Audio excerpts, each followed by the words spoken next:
While most of the news regarding NFL head coaches and general manager changes came early in the week, we could still see some more information leaking out either late this week or really even into early next week. Teams who fired their head coaches and general managers have not actually started the hiring process yet. So, Brad, can you tell us about some other changes that potentially could be coming in the next few days?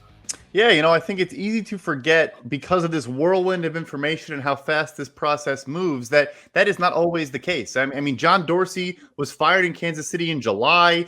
Even Scott Pioli, also in Kansas City, played an integral role in the hiring of Andy Reid as head coach and then was fired himself as general manager. And I think one spot where that may play out again is with the Jacksonville Jaguars. I've talked to a handful of folks that still think there is a strong possibility that whether it's before or after the head coach hiring, that general manager Trent Baalke is not safe in Jacksonville and could still potentially be on the way out.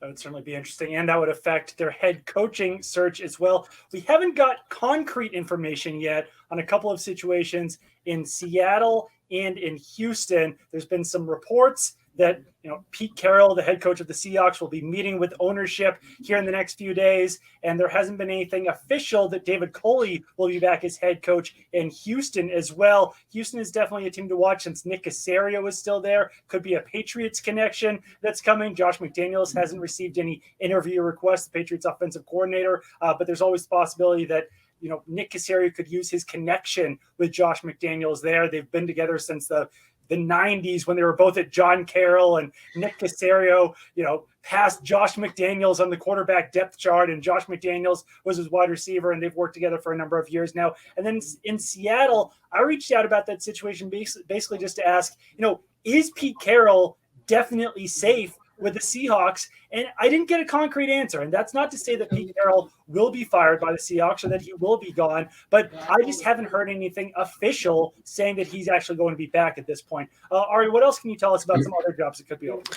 Yeah, I mean, I think all those spots that have been mentioned already, they're all still up in the air. The other one that I think we should just keep an eye on is probably Carolina. While it sounds like Matt Rule should be safe, they're doing a pretty wide net search at offensive coordinator, and they still haven't been able to get anybody there. And, Jay Glazer actually reported this on Sunday morning that depending on who the offensive coordinator hire is, that could sway the owner, David Tepper, one way or the other on Matt Rule. And, the reality is David Tepper, the owner, doesn't really care. He'll take his time if he has to. If he has to fire him next week, he'll do that. He'll outbid any candidate that he wants to get. I mean, Matt Rule signed a 6-year, $60 million contract to come to Carolina. And if David Tepper doesn't feel like he's getting the job done, they could pull the plug and go look somewhere else. So while I think he's safe, I think it's another position that we should still be keeping an eye on going into the end of this week and into next week.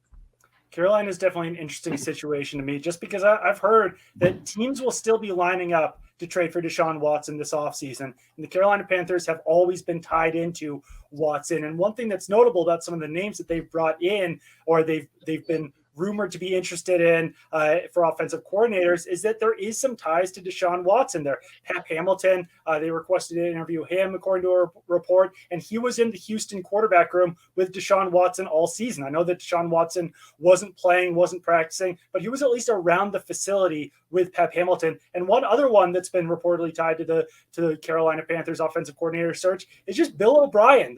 He's currently at Alabama. Obviously, he was the longtime head coach of the Houston Texans, but through all the drama between Deshaun Watson and the Houston Texans, you never really heard anything linked between Deshaun Watson and Bill O'Brien. And obviously, Bill O'Brien had a lot of success over the years with Deshaun Watson there as his quarterback. So if the Panthers are trying to get Deshaun Watson, one way to potentially do that is to bring in an offensive coordinator that he's comfortable with.